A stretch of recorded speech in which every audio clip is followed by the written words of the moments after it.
Hello, everyone. I'm Barbara Ham Lee. The numbers are simply frightening. In 2001, 1 in 6 black men have been incarcerated. If the trend continues, 1 in 3 black males born today can expect to spend time in prison during his lifetime.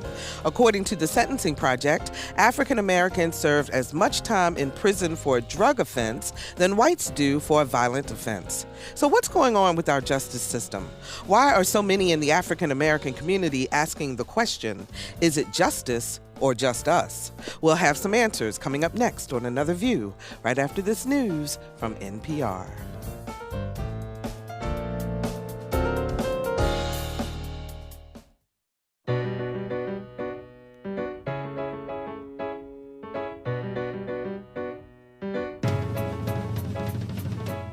Discussing today's topics from an African American perspective, this is Another View. Good afternoon, everyone, and welcome to Another View. I'm Barbara Ham Lee. Just want to say a very special thank you to the folks at the Barrier Island Center over on the Eastern Shore. Yesterday evening, we had a wonderful event at the Barrier Island Center. And to those of you listening to us on WHRE 91.9 in Eastville or WHRX in Nassauatix, which is 90.1, thank you so much for your hospitality. We had a wonderful time. It was great learning about all the history over there, and we are very excited about our presence on the Eastern Shore. So thank you so much. Also, very, very quickly, want to do a program note. Next Friday, September the 26th, from 8 until 9 p.m. on our sister station, WHRO TV. America After Ferguson will air. It is a town hall meeting that will explore the many issues that have been brought into public discourse in the wake of Michael Brown's death in Ferguson, Missouri. Now, this town hall is being hosted by Gwen Eiffel. You know her from the NewsHour and also from Washington Week. So that is next Friday, September the 26th from 8 until 9 p.m. on Channel 15 WHRO TV. Get tough on crime, the war on drugs, mandatory minimum sentencing for drug offenses, especially in the disparity in sentencing for crack and powder cocaine possession, all contributing factors to the number of incarcerated individuals in our country, and particularly the overwhelming number of African Americans. Then there are the issues surrounding these cases, Trayvon Martin, Michael Brown, the Central Park Five, causing many in the African American community to openly question the fairness of America's justice system. So what about the question, is it justice or just us? We'll tackle the question from a legal and historical perspective with our very special guest. Dr. Eric Claville is Assistant Dean with the School of Liberal Arts and Assistant Professor and Pre-Law Advisor in the Department of Political Science and History with Hampton University. How are you, Eric? Welcome. I'm great. Thank you very much. Thanks for coming back again to Another View. We appreciate that. Glad to be here. Amos N. Jones is Assistant Professor of Law at the Norman Adrian Wiggins School of Law, Campbell University in Raleigh, North Carolina. How are you, Amos? I'm great, Barbara. Good to see you. Thank you so much for coming. And joining us by phone is John Pierre, Vice Chancellor and Professor of Law with Southern University Law Center. How are you doing, John? I'm doing great. Great. Thank you, Barbara. And we miss you here in the studio, but we understand, and we're so glad that you were able to join us. So, gentlemen, I want to ask each of you your reaction to this question. She's called Lady Justice, the scales of justice, blind justice. But my question is, does Lady Justice sometimes peek out from under her blindfold when it comes to African Americans? I'm going to start with you, Eric. Yes. Well, again, thank you for having me. Mm-hmm. And just one little note about my position. I'm no longer in administration, so I'm in the classroom now. Ah, fantastic. Okay, you changed. so the students see me more than I guess they like to. But I tell my students that the law itself is a makeup of the people. And it's in itself is just, they're just words written on paper. And they're static until they're put into motion. So the actual scales of justice, or Lady Justice itself, are then executed by the individuals that see and interact with you on a daily basis. So the law itself, unless it is put into action, is not unjust. It's only when unjust men and women take the law and utilize it in a way that it should not be used. Okay, Amos, your response. Yeah, the scales of justice, the Lady Justice metaphor, calls for equality, it calls for equity, calls for balance, calls for fairness. And unfortunately, what we have are heavy thumbs on that scale of justice, frequently with regard to African Americans. And of course, there was a heavy thumb in the Constitution, slaves, of whom most Black Americans were, three-fifths of a person, all the way through the process, segregationist laws into much of the last century. And so we have an outcome where it appears as though, yes, Lady Justice might be peaking out and weighing down the scales against African Americans, particularly these days we're seeing African American men. Mm-hmm. And John, your reaction? Well, my reaction is that while the laws themselves sometimes may be seen as neutral to the naked eye, unfortunately we see situations where legislative action creates crimes that are more akin to happen in certain communities. Mm-hmm. And we have to be very, very careful. And one of the things that we really have to talk about is African American participation in the legislative process, in the political process, in terms of creating folks who enforce the laws and who make the laws. Because with respect to any laws that affect the criminal justice system, there's a lot of discretion as to how those laws are enforced and how those laws are prosecuted. So if we participate in the actual development of the laws, you think that it might then be meted out, the justice that may be meted out in a more equitable way? Absolutely. And not only that, and I think about the Ferguson situation in particular, I find it unbelievable that a community with 2/3 of the population being African American basically somehow did not participate in a political process, because when I look at 4 or 5 or 53 officers being African American in that community, that lets me know that something was broken in the political process. Mm-hmm. Eric, I saw you nodding over there. Yeah, I have to agree with John 100%, but I want to add to it. It's not just the legislative process that we have to affect, but now we have to affect the public perception process, because everything is visual. What you see, that's what you perceive, whether it be true or not. So when you perceive African Americans on television every night going to jail, it's your perception that these people now need heavier laws in order to, quote unquote, control them. Okay, and it all, if you go back from even to the crack cocaine sentencing guidelines during that time period, when you look at it, there was no rhyme or reason to why those sentences were attached to crack cocaine. It was just that you'll hear one person talk and say maybe 5 years, another 10, the White House is 20 and 40 and so forth. And it was the public perception that crack cocaine was bad, and these are the perpetrators, even though whites were the primary users of crack cocaine, but these were the perpetrators of this drug. I even read in an article where they were saying that it was also related to the violence that came along with crack cocaine, justification, but that's how they were justifying the fact that those sentences need to be longer. Yes, and in fact, I agree completely with Vice Chancellor Pierre and Professor Claville.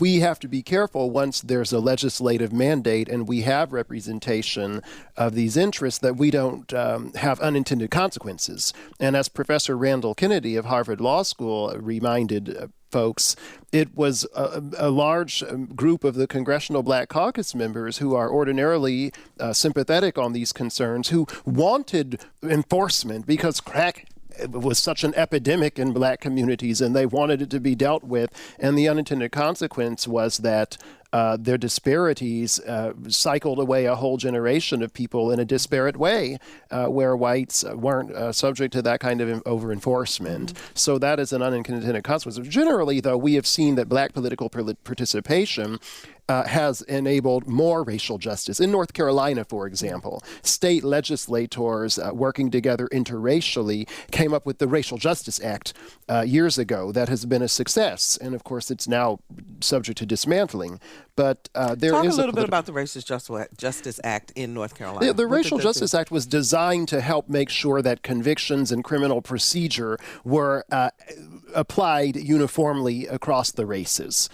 Everybody acknowledged when that legislation was enacted that we had disparities that were based on attitudinal predispositions and race discrimination as part of the culture and part of the legal order. So in part as a corrective, recognizing over-enforcement and of the law, higher sentences, we have more review.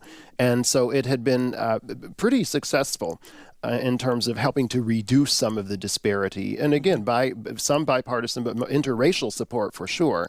And so political processing does matter in the way of justice systems working properly. Eric, I want to ask you, since you're involved in the 1619 conference, we talked about it on the show last week, and it's going on at Norfolk State today, was at Hampton University yesterday. But take us back then from a historical perspective. I mean, has there ever been a situation where minorities, African Americans in particular, have felt that they were treated justly within the justice system? If it is, I haven't found a record of it, and I will say I haven't researched all the records. Sure. Mm-hmm. But if you look historically at the landing of the first Africans here in 1619 in Hampton Roads, and then from there going up to James into the Jamestown settlement, and then the slavery starting, the establishment of that for purposes of the first legislative body. During that time period, the blacks were not given any rights, no rights as far as participation in government, and it wasn't fair representation. In addition to that, they were also subject to a lot of harsh punishment and a lot of harsh conditions. So as the industry, because slavery was a business decision, as an industry of slavery progressed, then you have this creation of laws. Since, as Professor Jones stated, you have the 3/5 in the Constitution, you have these slave codes that were created to help to control this new population of individuals. Within the slave codes, there were very harsh punishments if a person, quote unquote, got out of line. So, and then if you move forward up into the black codes, which is really the same as slave codes, or better known as the Jim Crow era, just an example, a black person could not testify against a white person in trial, nor could you bring charges against anyone. Mm-hmm. So someone can actually do wrong toward you, and but you had no recall for being able to call that person up, and no recourse under the law in order to be justified for your actions or to get reimbursed if there was damage done to you. So, John, let me ask you then, because Michelle Alexander in her book, The New Jim Crow, says that basically the incarceration of African Americans today is the new Jim Crow, and that it is creating this secondary society, if you will, because you never get out of the system once you get in it. I totally agree. I would go one further. It's a re-enslavement process. Okay, expand on that. Well, essentially, when you look at the 14th Amendment, in terms of the 14th and 13th Amendment, slavery was abolished, except for situations where people were incarcerated or sentenced to prison terms. And so when we look at a number, particularly in the South, you can go back to the Great Flood of 1927, where African Americans were picked up for vagrancies and so forth and so on, for being a vagrant or not being able to work or being around places where they didn't appear to have jobs, and they were essentially put into these chain gangs. They were put into these chain gangs and hired out essentially for the profit of certain individuals in these agrarian environments to work fields, to do a lot of manual work. So essentially, the prison system essentially creates this process where you're creating a re-enslavement, as I thought, of a number of people who are now working at very low or no wages, quote, as part of a punishment criminal enforcement process. And I tell you that the visual image involving the state of Louisiana and the situation in Angola, where you see nothing but African Americans going out on the farm, which is what they call, essentially Angola is the farm. Mm-hmm. And what do you see? You see a white law enforcement person on a horse with a gun. Mm-hmm. and everybody else is in chains. Everybody I remember else that picture. Yes. Absolutely. And that's a modern picture this week. Wow. I completely agree with that assessment. It is a re-enslavement process, very, very well stated and quite clear. And it has the potential, if we look at the African American community as a barometer of what later happens to other people, it appears as though they're running out of African Americans to enslave this way because everybody who would have marijuana on them already has been arrested. People who haven't aren't touching this stuff. So let's legalize it, right? Now it's the poor whites. Now the system's going for poor whites with methamphetamine and so forth. And so now we have the house I live in, which goes to this problem of now they've run out of blacks, so they're going to start making poor white people the new people in Jim Crow as well, as it were. So the society cannot continue down this road of assuming certain groups to be throwaway people, and had better notice what's happening in the black community when work disappears and when mass incarceration becomes the modus operandi. 440-2665 or 1-800-940-2240 are the numbers to call to join our conversation. We're talking about or answering the question, is it justice or just us? We're looking at the justice system in America, in particular as it applies to the African American community. 440-2665 or 1-800-940-2240. Eric, you had something you wanted to add. I do, and I want to piggyback on the statement that Professor Jones made and John Pierre, is that keep in mind slavery was a business decision. Okay, because the United States was founded on capitalism. Okay, now, of course, there are other theories out there, but when you look at it, it's capitalism. So when you look at the enslavement force dwindling, it's very true. You're going to go after another group of individuals and disenfranchise them. So you go after the lower ones, the weaker of society, so to speak. And going back to what John was saying, that he mentioned in the Constitution where slavery was the exception for slavery or involuntary servitude was in prison. And I have every semester, the first assignment in all of my classes are for students to read the U.S. Constitution.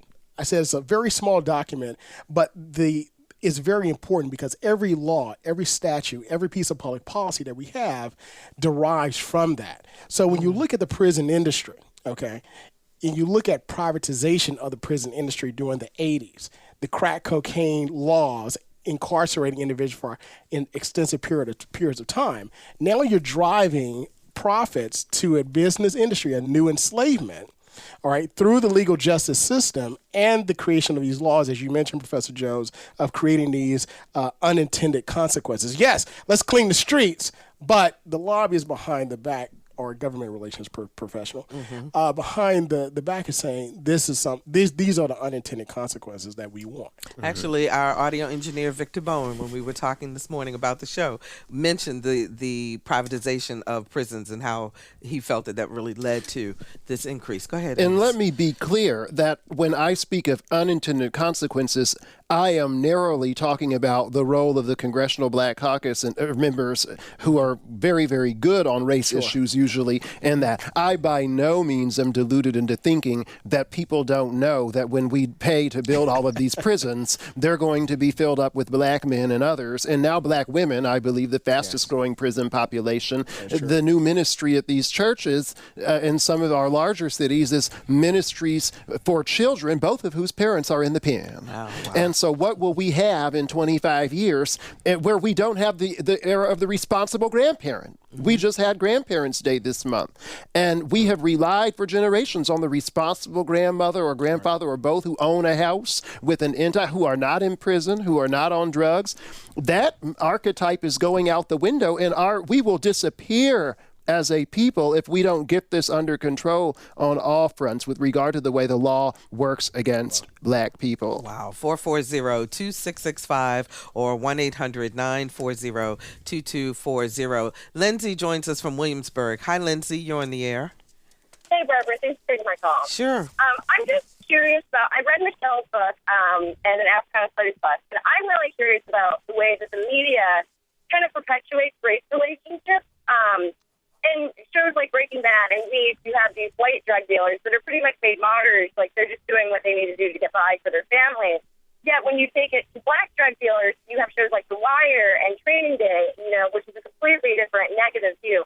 And I'm just curious, like, what are the social implications for this, and how does this perpetuate the disproportionate numbers as far as race with the war on drugs? Okay, I'll take my response off the air. Okay, Lindsay, thank you so much for your call. John, I'm going to let you start with that.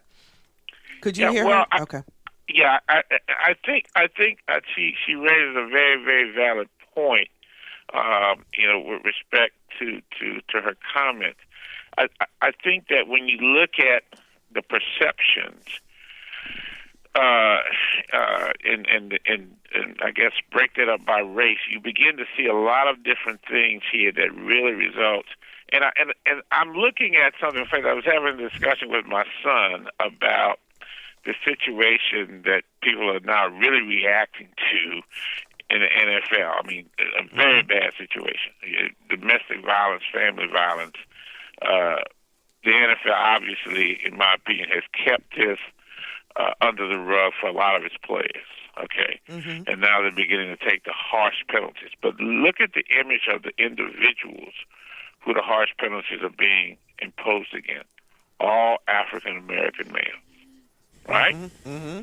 Now, we have Ben Roethlisberger, who just a few years ago, we're not talking about family violence. We're talking about rape. Mm. Okay? Mm. Nobody's talking about that. Your response, Amos. Well, and we're getting ready to talk about it right now. Go ahead. Right. Lindsay is getting into it, and she's talking about really disparity within media images. I had the privilege of taking a class under the alum of Norfolk State, Nathan McCall. He taught a class called African American Images in the Media, and we talked about and really analyzed the way in which African Americans were portrayed. There is now an awareness that was not the case 30 years ago when newsrooms were far less racially diverse than they are now. There was not an awareness that lazy reporting and ignorant editing was omitting the whole story, which is the story of crime across the board, the story of drug dealing and all sorts of things across the board, not just African. Poverty. If you watch TV, you would think there are no poor white people in America. They're not on the TV shows. They're not on the news. They're not the face of welfare, even though most people on welfare are not black. And so the Let's Do It Better workshops at Columbia Journalism School, for instance, Let's Do It Better, are earnest attempts to help to correct and make more reflective of reality those images of the media. And finally, when that effort is made, it can even come through the pop culture. The Cosby Show and A Different World were the number 1 and number 2 shows in America for years in the 1980s, and white Americans tuned in and observed a slice of black excellences and possibilities brought to us by Dr. Bill Cosby. And I have argued that one of the reasons Governor L. Douglas Wilder won election in Virginia gubernatorially in 1989 is that everybody, including whites, saw the excellences and possibilities of blacks as a result of an enhanced media offensive. And that's what needs to happen again. Look, listen, you're exactly right, and it goes back to my comment about public perception. I think that is the number 1 fight that we need to be engaged in because. But we're in a post-racial environment. We have a black president. Let me tell you, with that, the moment our current president was elected, President Obama, you started hearing, we're now post-racial. The reason you heard that. And, of course, that has died out now with, the Skip Gates incident, the Trayvon Martin incident, the Ferguson incident, and now the Supreme Court justice saying, we got a problem with race in this country, as if a lot of us didn't know that. But the issue that you have is that our racial situation in the country is really bad. And it's really hard to talk about a lot of this. With the 1619 conference, we're talking about a lot of hard topics. Just the other day, just 2 days ago, I was reading slave narratives from actual Hampton University professor in 1930 who interviewed individuals born into slavery. And they talked about their experience. And when you read it, I was captivated. My heart was breaking. It was tearing. And keep in mind, we research this stuff all the time, but to read it from their perspective, to see their pictures, to see the actual manuscript itself, so to actually talk about it and actually deal with it, there has to be honesty. Okay, and there has to be. That's the only way you can have healing, not through a media, blast of post-racial. But true understanding, true conversation between folks. If you're just joining us, we're talking about the criminal justice system in our country with Professor Eric Claville from Hampton University, Professor Amos Jones, who's an assistant professor of law at the Norman Adrian Wiggins School of Law, Campbell University, and joining us by phone is John Pierre, Vice Chancellor and Professor of Law with the Southern University Law Center. 440-2665 or 1-800-940-2240 are the numbers to call. Our phone lines are lit up. So let's go to Martin in York County. Hi, Martin. You're on the air. Hi. I have a particular fine example of your question. You said, is it just us or justice? Mm-hmm. I find that in our country, marijuana needs to be legalized. And for many different reasons, but for the reason this show is on today, talking about racial discrimination in the justice system. If you look at how many Latinos and African American men are incarcerated in the United States compared to Caucasians or any other race here in the United States, and look at the prison terms and look at the negative implications that it has on their lives, their self-esteem, their ability to project themselves forward in a positive way, I think that really needs to be addressed in our country. And as far as that answering, is it justice or just us, it's not just the African-American race that smokes marijuana or is involved in that. It's the whole country. But if you look at the injustices of the criminal system, it is a way that African Americans and Latinos are marginalized here in this country. If you look at the way why it was criminalized in the first place, it was a racial decriminalization of why it was in the beginning. Okay, let's thank you very much. I was going to say, let's let our panel respond to that. Go ahead, Amos. I am sympathetic to any attempt to eliminate what are viewed as factors in disparate criminal sentences. The challenge is, though, the deeper problem with justice or just us is that we can't afford to be into the Band-Aid solution approach. And what I mean is the real problem is not the marijuana law. It's that any law tends to be, if it has negative enforcement ability, it's going to be over-enforced on blacks. Any kind of law. If we look at any kind of enforcement, we see that it's over-enforced, and protections are not afforded African Americans across the board the way they're afforded to others either. And so the real problem to me is that. I think that the last thing that needs to happen, and this is personal, but the last thing that needs to happen is African Americans and other people in America being told that, like cigarettes and everything else, it's okay to have marijuana. That's not what the black community needs. Frankly, that won't help. I think it would increase marijuana. But the point is well taken in terms of taking away that avenue of potential over-enforcement. Now, I'll also say this. We see with these police shootings of these black suspects, or not even suspects, but of black people, We always, let's have cameras in the cruisers, and we've had cameras with Rodney King. I was going to ask you about that. The problem is not cameras. The problem is not marijuana law. It's racism.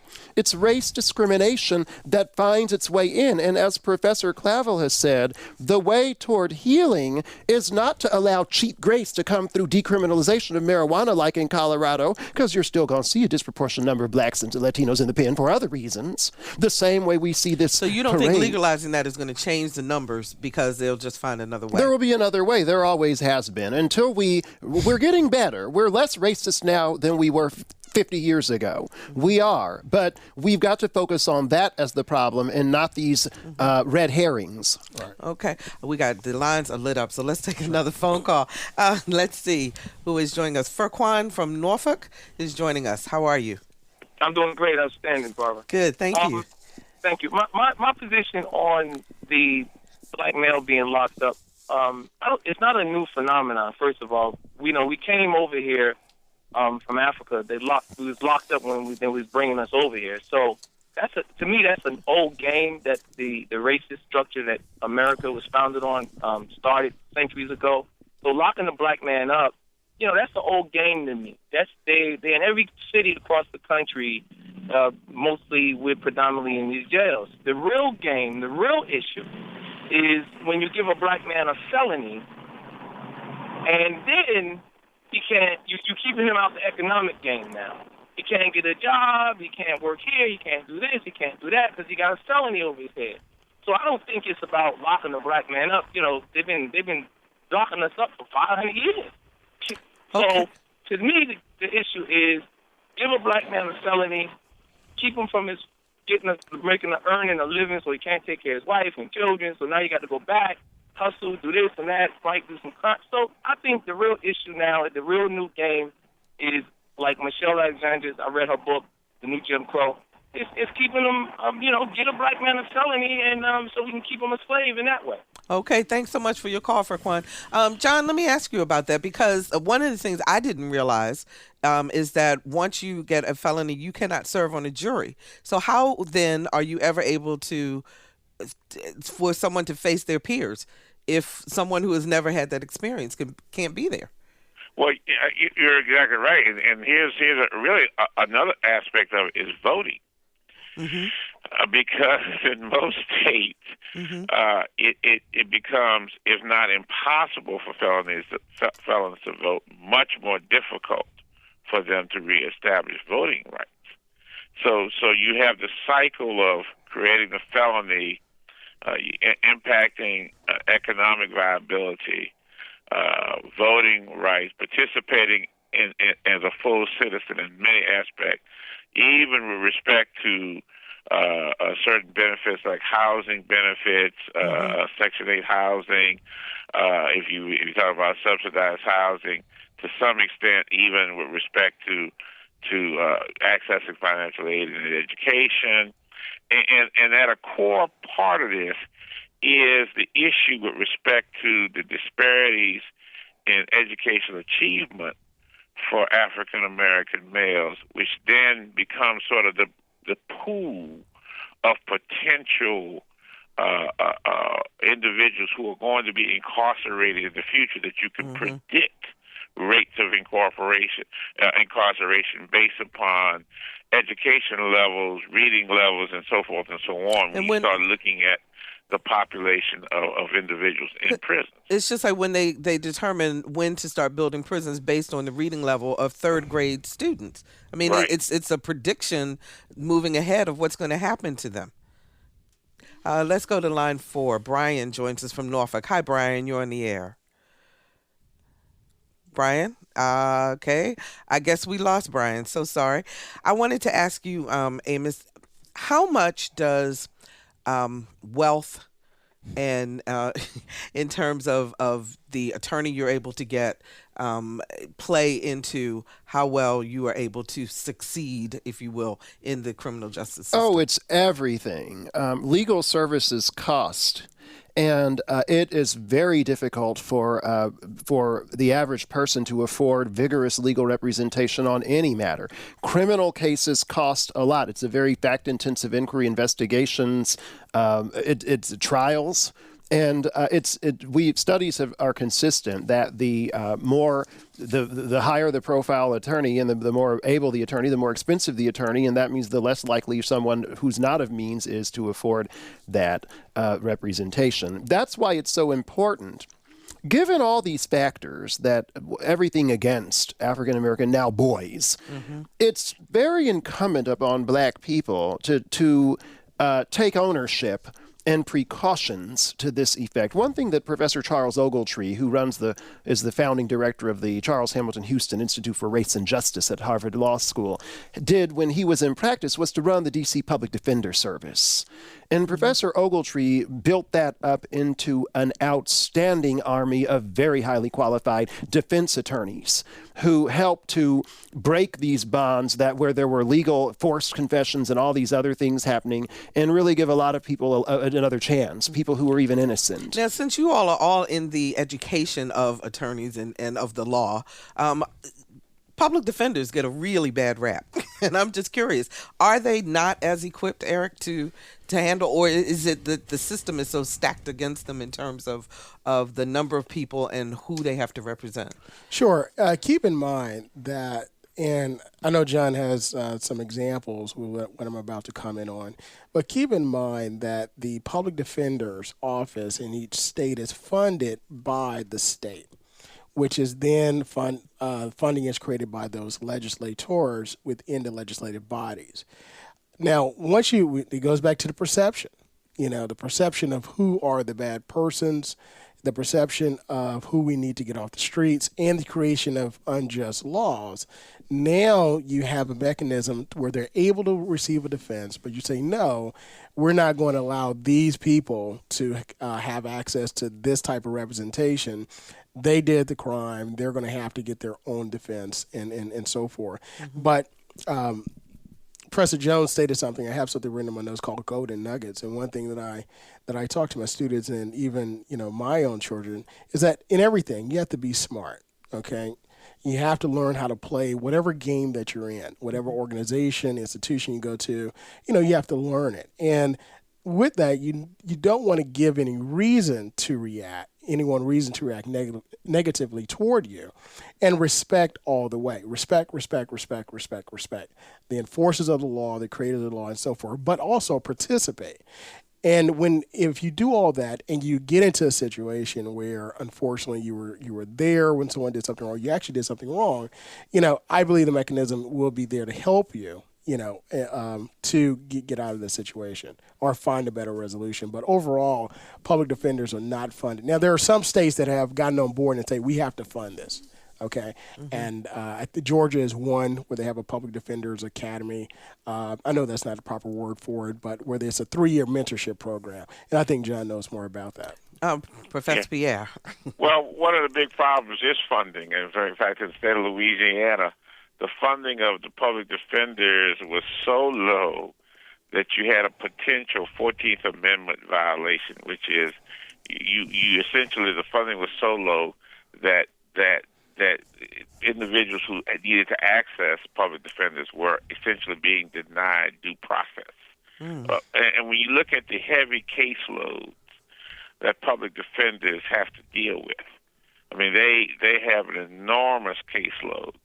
And so whenever you have an enormous caseload, you cannot give the attention to the issues that are facing the defendants that are going to affect whether or not they are determined to be guilty or innocent.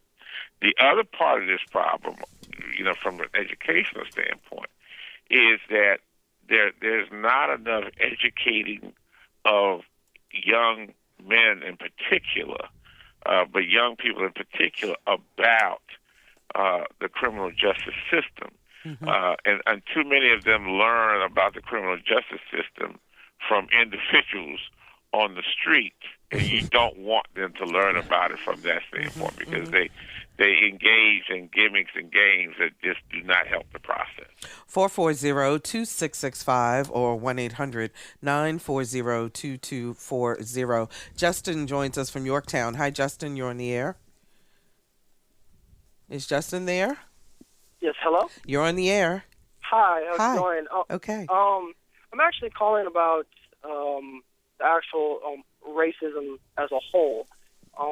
It being taught within the family or the community either to be racist or to understand it and call it out when it's being given to you. I'm Hispanic. I'm Mexican and Native American. I'm originally from Chicago. I'm in the military. I've seen racism my entire career and growing up almost my entire life. My father was a police officer for 27 years, and I know firsthand how he would be perceived as being racist because he was just a police officer. How is it that when somebody is doing something wrong, they, either getting stopped at a stoplight, doing something wrong, or when the police come to a home, immediately, because whether they're skin color or because they're just police officers, they're just perceived as being racist straight off the bat. There's such a quick idea that just because you're African American or just because you're Latin, automatically a police officer is doing something wrong. I mean, there's racism is being perpetuated by the actual community, the African American community, the Latin community. Okay, Justin, let's let our panel react. I think we got the gist of what you're saying. Go ahead, Amos. Let's start with you. Yes, the question is, why a reversion to racism when police officers are just enforcing the law in the first instance? And is it fair to them, including a 27-year veteran who himself was either Hispanic or Native American in policing? And, well, it goes to the historical. What we know from Taylor Branch's book and others, the 1989 Pulitzer Prize-winning history book, Eyes on the Prize, America in the King Years, Southern police forces during the 40s and 50s and before were completely filled with Ku Klux Klansmen in the United States, says the white historian Taylor Branch, which is true.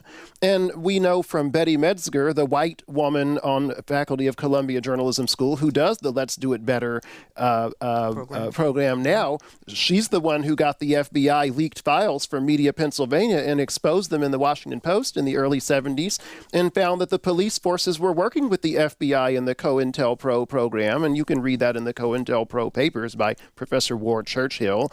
And so all of the black students at Swarthmore College, for instance, all of them were under surveillance by law enforcement. So now we understand why blacks tend to be apprehensive and maybe Hispanics toward police. But also African Americans and others recognize that 99% of police officers are outstanding. They are brave, they're responsive, they save a lot of African Americans from trouble to situations. It's a small minority who cause the problems, and I think it's good that Justin raises this, that we have community policing is helping to resolve these issues. Right. Professor Jones, you're exactly right. It first starts with the historical. Now, keep in mind that it's been only in the last 50, maybe 60 years that African Americans have had a full opportunity to participate in the legal justice system and receive some type of recourse. Our country is hundreds and hundreds of years old. Okay, so think about that. Now you have the indoctrination of these institutions that were created to enforce these unjust laws. So, for example, when in slaveholding states and others, they were given specific instructions. And as you stated, some were with the clans or other groups there or individuals that control that area to enforce what individuals could and could not do, which again, we talked about earlier. But and to just give you a little example, the LAPD, Los Angeles Police Department, was actually staffed at a certain point in time they recruited officers out of Mississippi because they knew how to deal with those people. Okay. So now you have a legacy of over, 2 generations of officers that brought that mentality out of out of one part of the country out of to Mississippi another. to L.A., okay?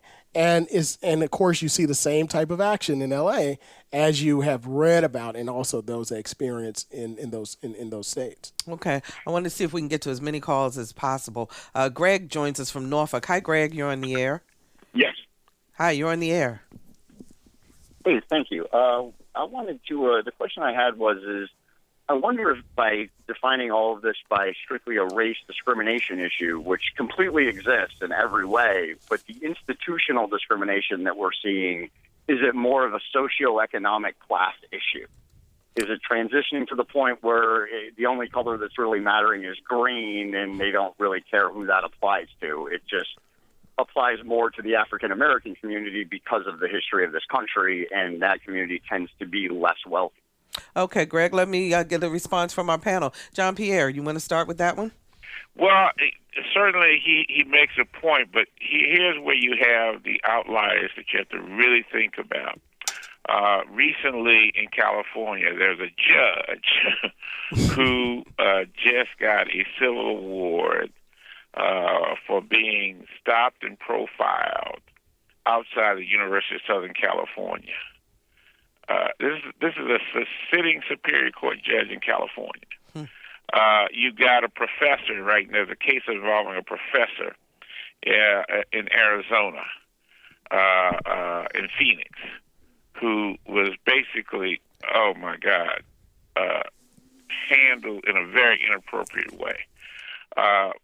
These two individuals are not from a lower socioeconomic background. Of course, you have the most prominent thing recently involving the California Highway Patrolman just beating this black woman publicly on the street. So when you begin to see those particular type of issues, unfortunately, you have to come to the understanding that no matter what socioeconomic class you're from as far as being black, you are at risk. I want to ask the three of you, have any of you been profiled? Oh, yeah. Yes. Oh, definitely. Amos, you want to share your story? Well, I mean, I was flying to a conference, and it can happen in, the U.S. as well as other places, but I was flying to a conference and had paid for a business class seat to Germany and had flown there many times. The airline gave my seat to a white person. And then when they put me back in coach, and I really had to work through the night. It was one of these, it was invited speech at Dusseldorf. And it was just one day after I was to have arrived, and it was absolutely terrible. And then there was somebody sitting in my coach seat that they put me in with, again, still no explanation. And then they decided that I was the one who shouldn't be flying. And that lecture in Germany got postponed for a year. And I'm filing charges against the airline that did that. And have fashioned them, but that's just one example. And so this is why we find that studies show, Greg, that the most disgruntled black people are the ones who have the most education and have experienced the most professional success, because they're the ones who are completely privy to the glass ceiling and the selection processes, many of us having been on selection and recruitment panels, the selection processes that reinforce the cultures of racism that Professor Claville exposed. And I want to respond to the caller with the question regarding socioeconomic. And the answer is yes, but to a certain extent, for all the reasons that John and Amos have mentioned. Because, again, it's about perception, and I want to drive this point home, is that you mentioned the Cosby Show. I love the Cosby Show. I watch the reruns because, to me, and if I ever get a chance to tell Mr. Cosby this, I'll tell him, that was the show that really inspired me to see how a professional black family can live, because we're second generation college, and then first generation graduating from college in my family. And then, you have the principles, two-parent household of how to live and how to grow, but you don't know how to live in this new world, okay, this new professional, mostly white world. So how do you react when you go to the country club or the private dinner club? How you do such, so forth and so on. So with that, there is a bit of animosity upon white society or others that will see someone like us who are professional and have means that will put us in certain places. And again, the perception is now twisted because it's like, wait a minute. They're not supposed to be doing this. I'm supposed to be up there and so forth. So you have a reaction. So to that end, what I do is that I create my own narrative. And I think this is a point that I took from something that I learned very quickly, is that when I go to a place, I make sure to introduce myself to this person, that person. And even at my son's school, the officers, hey, how are you? I am this young man's father, so forth and so on. And make sure we build a relationship. You go on the offensive then and make sure that you let them know who you are. Again, so that they know what to do. Exactly. Because I know these perceptions are out there. I know this game is out there. So just to tear down those walls, it's like, hey, this is who I am and this is who I do. We have less than 2 minutes left. Yes. Believe it or not, this hour has gone by so quickly. John Pierre, I want to give you an opportunity just to give us a final thought in about 15 seconds of how we should continue this conversation.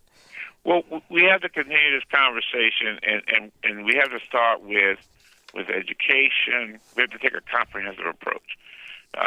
We have, unfortunately, with Trayvon Martin, Michael Brown, a lot of people are going to get on the streets.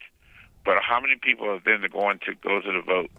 Absolutely. Involved in the legislative process. So we have to get into that process. Absolutely. That is John Pierre, Vice Chancellor and Professor of Law with Southern University Law Center. Thank you so much, John, for joining us. We appreciate it. Eric, last thought. Last thoughts. Again, I would like to say that, I'd like to echo what Professor Jones said. We have a lot of great law enforcement. They have a very, very hard job to do. And it's just those few in the institutions that we have to engage and help to change on a community level.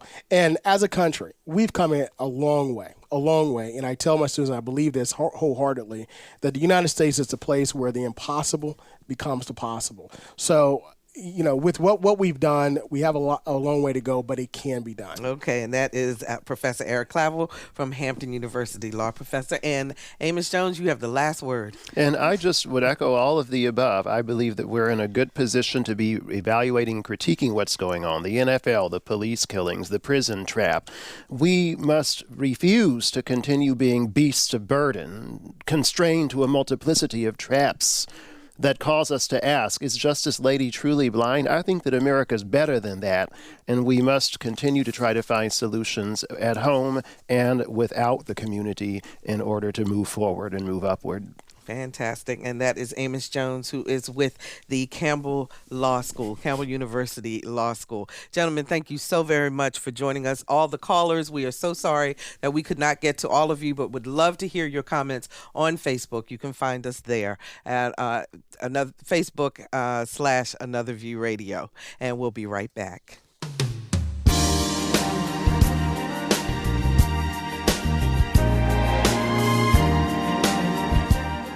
I am Brother Cornell West, and when I'm in Hampton Roads, I make it a point to listen to Another View with my dear sister Barbara Ham Lee on WHRV-FM.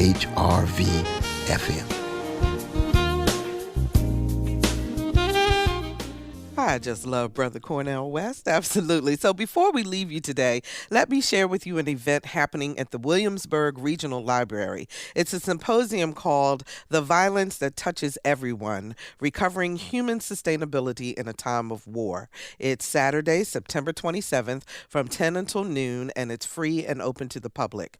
Panelists will discuss coping strategies to deal with the effects of war and other violence we experience in our everyday lives. To find out more, check out our website, anotherviewradio.org. And while you're on our site, please sign up for our eView newsletter, a once-a-week reminder of upcoming programs. And we're on Facebook, so be sure to like us. Next week, Dr. Keith Newby joins us for Another View on Health.